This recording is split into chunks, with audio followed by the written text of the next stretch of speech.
Have you ever met someone with whom you felt an inexplicable familiarity, a recognition that goes beyond the rational? Your eyes met, and it was as if time stood still. Your heart pounded wildly, as if you had finally found a part of yourself you didn't even know was missing. But there is a problem. She is married, or he has started a family. And now you're asking yourself, how can the universe be so cruel? Why does it awaken in you the certainty that you've found your twin flame precisely at the moment when they are not free? Are you just imagining it all, or is there a deeper meaning behind this seemingly impossible situation? Carl Jung had an answer to all this, and perhaps it is the most transformative one you will ever hear about soul connections. In this video, you will learn why your twin flame might be with someone else in this lifetime. And more importantly, what is the true spiritual meaning behind this encounter that seems doomed to fail? Prepare yourself, because what I'm about to reveal can fundamentally change your view on love, destiny, and spiritual growth. And if you stay until the end, you'll understand why this situation, as painful as it is, might be exactly what your soul needs most to grow. Before we dive into the complexity of a committed twin flame, we need to understand what this concept truly means from Carl Jung's perspective. The internet is full of romanticized ideas about twin flames that confuse more than clarify. Although Jung didn't use the term twin flame, his research on synchronicity, individuation, and the collective unconscious offers the most solid psychological foundation for understanding these extraordinary connections. For Jung, certain people don't appear in our lives by chance. They emerge as part of an archetypal process of psychological wholeness. The twin flame, from Jung's point of view, is the embodiment of your inner projection, your anima or animus, the inner opposite gender aspect that exists in each of us. That's why the recognition is so immediate and overwhelming. You don't just fall in love with a person, you recognize an essential part of yourself in the other. But here comes the crucial point many overlook. Twin flames don't necessarily come into our lives to form a normal relationship. They come to trigger profound transformations, awaken hidden aspects of the psyche, and accelerate individuation, the path to becoming our true self. Jung observed that the most transformative connections in our lives often come with seemingly insurmountable obstacles. It's as if the universe deliberately places blocks to force us into growth steps that would never be possible in comfortable situations. If your twin flame is married or committed, it's not a cosmic mistake. It's a precise plan for a specific form of spiritual development. You are not only called to love, but to transcend the boundaries of possessive love and discover higher forms of human connection. The pain you feel is not a sign that something is wrong. It is proof that something absolutely right is happening on a deeper level, even if your conscious mind can't fully grasp it yet. If you're wondering why the universe allows you to meet your twin flame in an impossible situation, Jung had a revolutionary perspective. He believed that the psyche possesses its own intelligence and orchestrates encounters to teach us lessons we couldn't learn any other way. Think of the spiritual alchemy that Carl Jung intensely studied. The goal of the alchemical process wasn't simply to create gold. It required that substances be exposed to extreme fire, pressure, and painful transformations so that something truly valuable could emerge. The encounter with an unattainable twin flame is exactly that alchemical process. The apparent cruelty serves a specific purpose. First, it destroys your illusions about how love should work. It forces you to ask whether you truly understand what unconditional love means. Second, it prevents you from hiding in a comfortable relationship zone and pushes you into unknown terrain of personal growth. Jung observed that the most profound psychological transformations happen when we are forced to endure irreconcilable paradoxes. Love for a married twin flame is one of these paradoxes. You love sincerely, but you cannot possess. You feel deeply connected, but must keep your distance. You recognize your destiny, but must accept divine timing. This tension between desire and impossibility creates what Jung called the transcendent function, the psychological ability to hold opposites until a third option emerges. And in the case of twin flames, this third option is often a form of love that transcends ego and societal expectations. The universe is not cruel, it is precise like a surgeon. This situation is designed to heal parts of you that could not heal under normal circumstances. Maybe you are meant to learn to love without possessing, or to find fulfillment within yourself without external validation, or to develop deep trust in divine timing, even when your mind screams for control. The twin flame is neither an innocent victim nor an annoying obstacle. They are part of the same spiritual plan. All those involved in this dynamic have specific lessons to learn, soul contracts to fulfill, and growth to experience. Even if your twin flame is with someone else, the connection between you cannot be completely hidden. There are specific signs that Jung would interpret as proof of genuine soul synchronization. But beware, it is important to distinguish between a true connection and an idealized projection. The first sign is what Jung would describe as typical recognition. When you meet, there is a familiarity that defies all logic. It's not just physical attraction or mental alignment, it's as if you've known each other forever. She says something, and you finish the sentence. Or you experience synchronized events, the same dream on the same night, or the thought of the other at the exact moment a message appears. The second sign is the mutual ability to see behind social masks, directly into the essence of the other. Jung called this seeing the person behind the persona. In a brief moment, you recognize aspects of each other that usually remain hidden. It's as if psychological defense mechanisms dissolve automatically. Another central indication is the catalytic effect you have on each other. After the encounter with your twin flame, even if they are committed, you likely experienced profound changes in your life. Maybe you questioned old beliefs, embarked on a spiritual path, or finally made long-postponed decisions. Their mere presence in your life, even from a distance, acts as a catalyst for your development. There is also the phenomenon of silent energetic communication. You feel the other person's emotional state without physical contact. You simply know when she is suffering, or she reaches out just when you most need a sign. But here is one sign that many overlook. There is mutual respect for existing commitments. If she truly is your twin flame, and you are spiritually connected, there will be a silent agreement that your mutual growth is more important than the immediate gratification of desire. She will not break her commitment lightly, and you will not apply pressure to make it happen. The true connection is also reflected in what Jung called controlled inflation. You feel inspired and uplifted by the connection, but you don't lose touch with reality. There is a transcendent quality to the interaction. Encounters that connect you more deeply with the divine, with meaning, and with life in general are profound.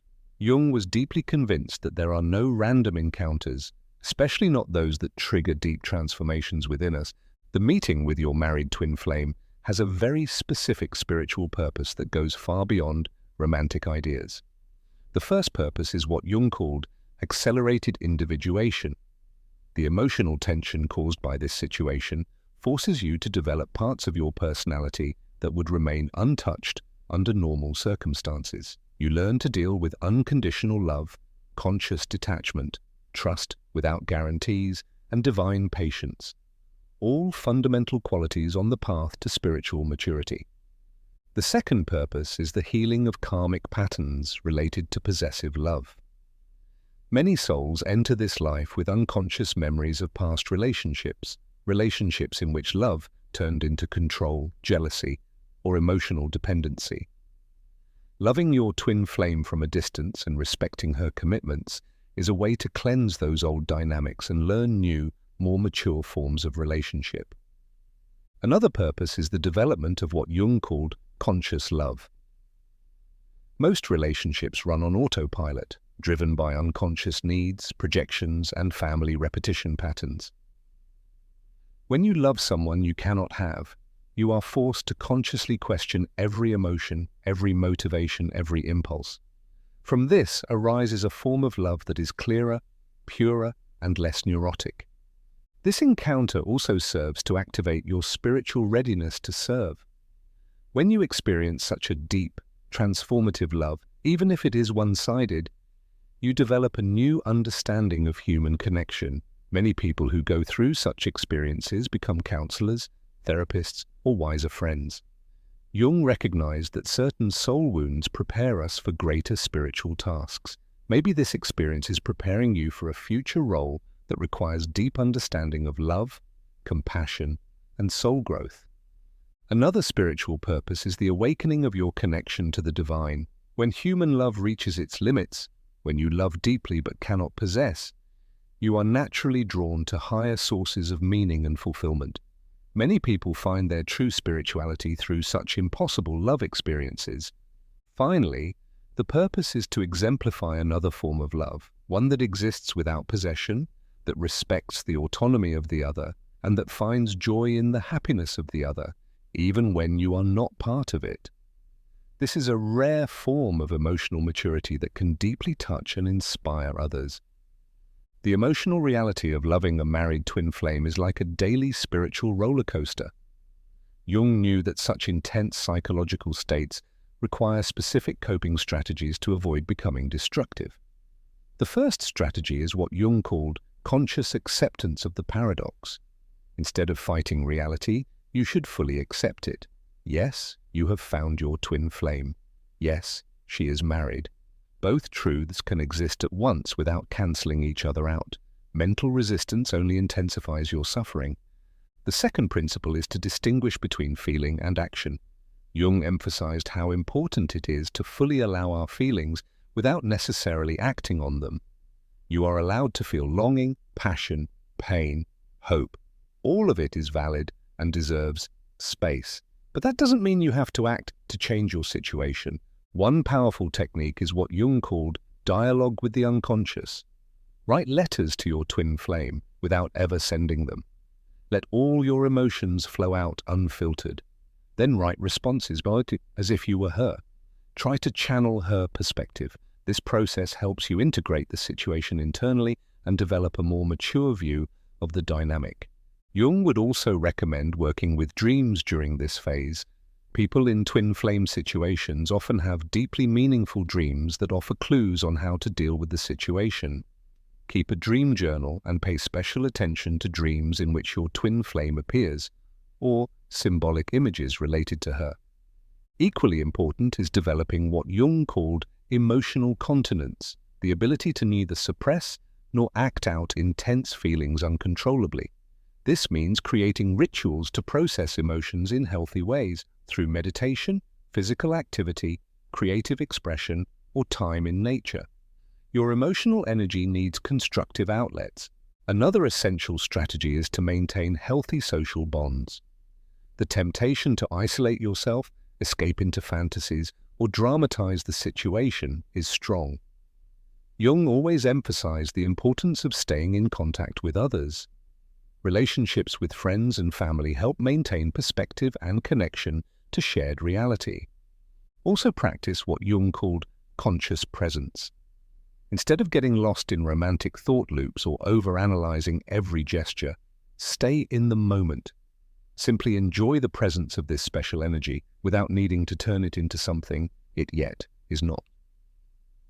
Finally, develop a spiritual practice that connects you to something greater than this specific situation, whether it be meditation, prayer, philosophical study, or social service. Any action that reminds you you are part of something far beyond your personal drama will give you inner stability. Jung recognized that the greatest opportunities for psychological growth are often disguised as the most painful emotional experiences. Loving a married twin flame is such a disguised opportunity, a call to develop spiritual qualities that are rare in our world. The first necessary step is the development of detached love. Most people confuse love with possession, passion with neediness, connection with dependency. In this experience, you are forced to purify your understanding of love. You learn to truly love and to wish for the other person's happiness, even if it doesn't include you. This is not resignation, but a higher form of love. The second developmental step is patience with divine timing, the ability to trust the universe even when its timing contradicts your personal desires. Jung was convinced some lessons can only be learned through conscious waiting. You understand that not everything can be forced or controlled, even if your desire is burning. It's also about emotional integrity. In a situation where it would be easy to justify questionable behavior, seducing someone, creating drama, manipulating, you are called to remain true to your highest values. This strengthens your character in a way few other experiences could. Jung also emphasized the development of the transcendent function, the ability to endure psychic tension without prematurely resolving it. In this experience, you learn to live with ambivalence, uncertainty, and paradox. This ability represents a psychological maturity that will serve you in all areas of life. Another crucial step is the ability to find meaning in suffering. Jung believed that conscious, accepted, and integrated suffering is transformative. You learn that not every pain needs to be eliminated immediately, and that some pains carry spiritual gifts that only reveal themselves through full experience. Eventually, a universal force of compassion grows within you. When you go through such an experience, you deeply understand the complexity of human relationships. You stop judging people caught in love triangles, making seemingly wrong decisions, or living in complicated situations. This expanded compassion is a gift that heals not only you, but others as well. The growth of emotional self-sufficiency is another central aspect of this experience. You learn that your happiness does not depend on external circumstances. Even though you deeply love your twin flame, you must find an inner source of fulfillment and meaning that exists independently of your relationship status. Ultimately, there is the growth of spiritual trust, the conviction that a higher intelligence is at work in your life, even if you don't fully understand the plan. This trust is not naive hope, but wisdom matured through experience, born of synchronicities and meanings beyond ordinary logic.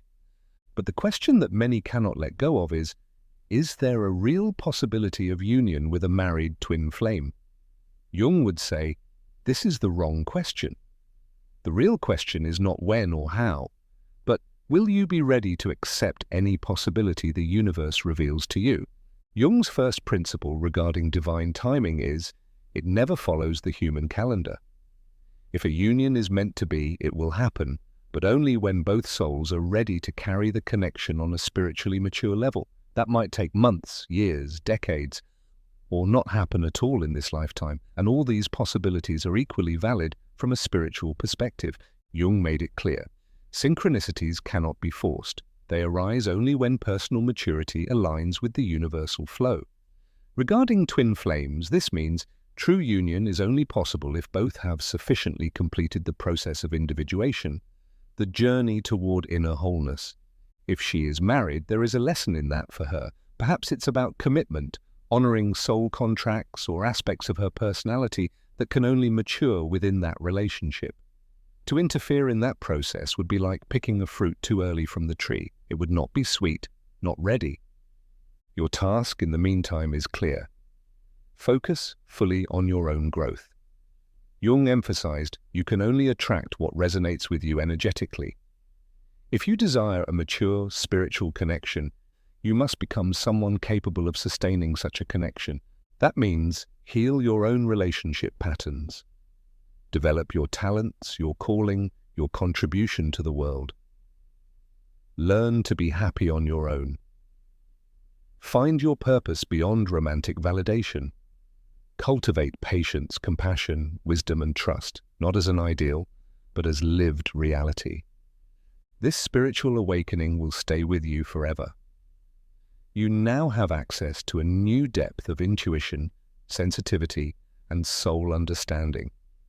This transformation often includes a deeper connection to your life purpose. Many report that after meeting their twin flame, even if unavailable, they suddenly gained clarity about their life's meaning, their vocation, and their unique contribution to the world. It's as if the experience opened inner doors that were previously closed. This journey resembles a spiritual initiation. You've passed through an emotional trial by fire, and emerged with expanded abilities. From this arises a sense of spiritual responsibility, the feeling that you have something unique to share, born from deep experience. But perhaps the most important transformation is this. You develop the ability to recognize and honor sacred connections wherever they appear. You will no longer pass carelessly by meaningful encounters, synchronicities, or growth opportunities disguised as difficulties. This experience has shown you true love is greater than any external situation, stronger than any obstacle, and more enduring than any physical relationship. This knowledge is not theoretical, you have felt it in your own heart, and that forever changes how you see yourself, others, and life itself. If you've read this far, then you already understand that the meeting with your married twin flame was not a cruel accident of fate. It was an invitation to a form of spiritual development that few people have the courage or the opportunity to truly experience. Carl Jung dedicated his life to understanding how the psyche works through paradoxes and seeming impossibilities. And often the events we most resist are the ones we most need for our inner growth. The situation you are in is not a mistake to be corrected, but a mystery to be accepted. Your twin flame may be married in this life because you both need to learn lessons that are only possible in this exact configuration. She may be learning about commitment, about honoring promises, about developing inner aspects that can only emerge within her current relationship. You, on the other hand, are learning unconditional love, divine patience, and trust without guarantees. The universe wastes no experience. Every pain you have felt, every night full of doubts, every day you chose to love without possessing, all of this has nurtured qualities within you that will strengthen you forever. You will become someone capable of loving more purely, freely, and transcendentally. Maybe physical union will happen one day, maybe not. But the spiritual connection already exists.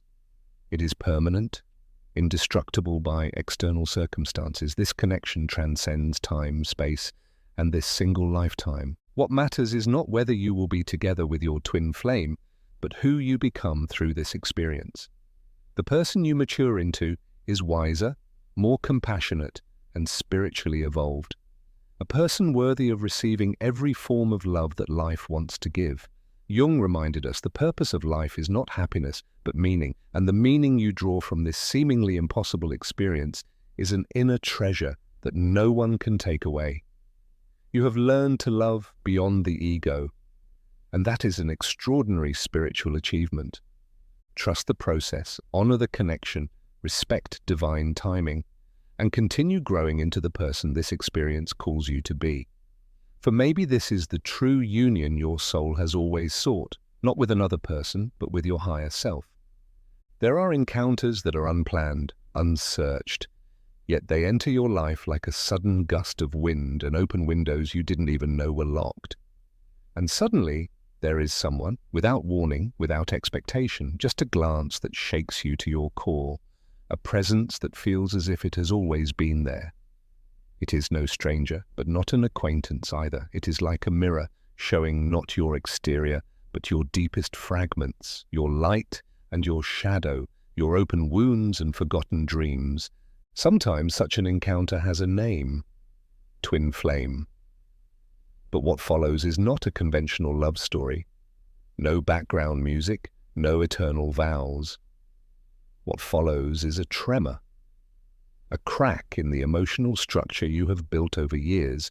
This person does not come to complete you, but to shake everything you believed about yourself, to force you to face your true being. What appears as love at first sight is sometimes nothing but the soul recognizing a vibration from another life, another level.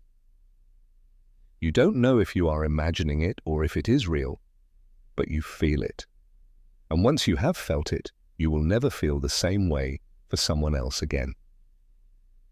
The great tension begins when this person is not available, when they have their own life, a partner, a family. Then the soul screams, but the mind holds it back. The heart burns, but the feet remain still. And what could have been the most beautiful turns into silent torment, into longing without a goal, into waiting without a clock. Many experience this secretly with guilt and shame because they believe feeling is wrong.